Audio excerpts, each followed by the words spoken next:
As the Democrats continue to push for calls of impeachment of the president, polls suggest that voters in crucial swing states do not support those sentiments. One America's Jack Posobiec sat down with a member of the campaign advisory board. Take a look. We are so excited to welcome here to One America News for the first time. I'm so surprised it's the first time. It's Rose Tennant. You're on the advisory board now, Women for Trump, the official campaign, and you've got a huge background in radio, Western Pennsylvania. Welcome to the show. Thanks. I can't believe it's been this long, too, that we haven't been together on this show. So proud of what you're doing, love what you're doing, and hopefully this won't be the last time. But it's great to be here. Thank you so much, and thank you for all that you do and all your support. That western part of Pennsylvania is really where Trump found his path to victory. He did. These Reagan Democrats, they referred to it as the Rust Belt. Yes. Those working families, and that kind of bleeds over into Ohio, the Youngstown area. Yeah. Tell me, what is it about these they're referred to as the Reagan Democrats, this coalition that attracts them to Trump?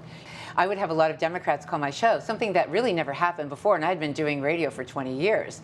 They would call the show, they would tell my producer, I can't give you my name, I'm a lifelong Democrat, everybody in the community knows I'm a Democrat, I'm voting for Trump. I think it's going to really sway Democrats, or keep them anyway, for the 2020 election, and that is, you've got 500,000, over 500,000 new manufacturing jobs in this country in the last 2.5 years. That was something we were told could never happen. We were told that America's best days were behind her. The magic wand. Right? And we're not going to go there with that, but she does have a magic wand, I think. That's never coming back. And here they are. Hello. 500,000, over 500,000. Also, if you think about women, 6 million new jobs have been created since he took office. Half of those jobs went to women. So you've got a strong contingency of women who understand that things have changed in the last almost 3 years. They recognize that. Also, the number of women out of poverty, 600,000. That's significant. That's a huge number.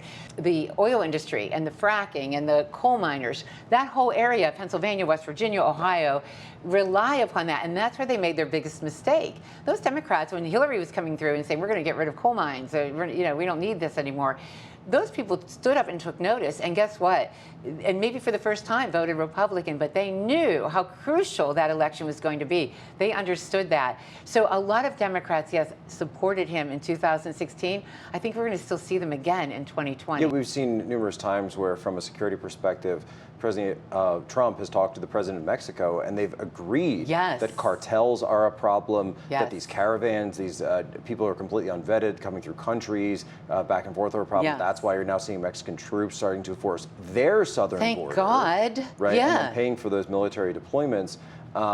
At the same time as we're increasing our border security, because a better security situation is actually beneficial for everyone on both sides of the border. Hispanic unemployment is at a historic low. African American unemployment, historic low. Female unemployment, the lowest it's been since Rosie the Riveter, probably, right? No doubt. I know it's over 50 years. And youth unemployment. How impeachment is going to help these towns in Minnesota, in Michigan, in Wisconsin, Ohio, Pennsylvania. How does that help them? And we can't take anything for granted, and we have to really be prepared, because the Democrats weren't ready for Donald Trump.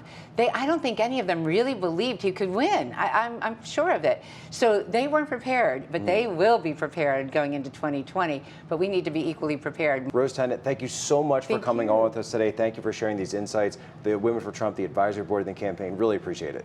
Want to see more videos like this? Click on the link below and subscribe to One America News on YouTube. And call your cable provider and kindly demand that One America News is added to your lineup. Call and subscribe today.